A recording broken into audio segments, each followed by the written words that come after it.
Washingtonians have at least 10 months to go of shutdowns and delays on the nation's second largest transit system. Metro is getting a safety facelift after deadly smoke-filled tunnels and chronic breakdowns. That means commuters need some new ways to get around.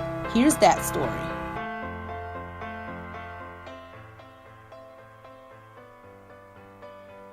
It's a great way to get to work. It takes me 10 to 15 minutes versus the Metro, which would take 45 to 50, or car, which can take anywhere from 10 to 25, depending on the traffic. Traffic gridlock and Metro problems are bringing more DC-era commuters to the road on bikes, with the numbers quadrupling in the past decade.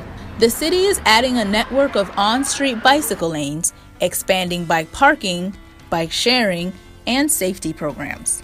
Jim Sebastian of the D.C. Department of Transportation sees the growth now going from 74 miles of bike lanes to plans for more than 200 miles. We've had pretty steady growth in bicycling over the last 10 or 15 years. You can just see it. If you build it, they will come, basically. As we put more bike lanes in and bike sharing, we've seen the numbers grow. For example, bike to work rate went from about 1% to now around 4%. Every day that I ride, I see more and more infrastructure going in for bikers, which is a really great thing, because more and more bikers are coming out to use the streets because of traffic congestion and other issues. I feel that biking is the best way to get around the DC metro area. You don't have parking issues, you don't have to sit and wait in traffic. There's great infrastructure to go anywhere you want. Bicycle advocates like the Washington Area Bicyclists Association, better known as WABA, supports more bike lanes. The whole idea is that anybody from 8 years old to 80 years old should really be able to get around on a bike if they want to. And so having a whole network of connected bike infrastructure makes that possible. And what is helping to pump up bike use is the growing Capital Bike Share program. We want to make sure that more people enjoy bicycling throughout the city, all the demographics that are represented here in the city. But not everyone is ready to just hop on a bike and pedal down the busy DC streets. You just ride through the course and then you can go around the loop again.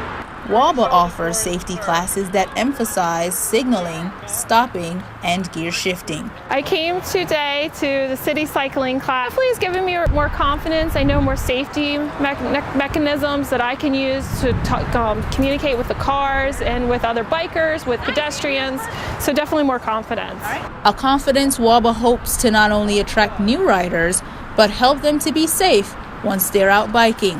And the best way that we can really keep safe is to cycle predictively. As a bicyclist, you should act as though you are driving in a car. So you need to follow all the same traffic laws that a car would. You need to position yourself in the lane the same way a car would. You need to use turn signals just like a car would. And sometimes you might need to hoot and holler just like a car might use their horn. Gaining city riding confidence and staying safe is a concern both new and seasoned riders face. As bike messengers, Brian and Celia has had their fair share of close calls. My biggest fear riding in the city is definitely getting doored. Sometimes when I'm downtown, I'm biking really fast in and out of traffic, and just takes someone opening their door that didn't look in their rear view mirror before getting out to take you out.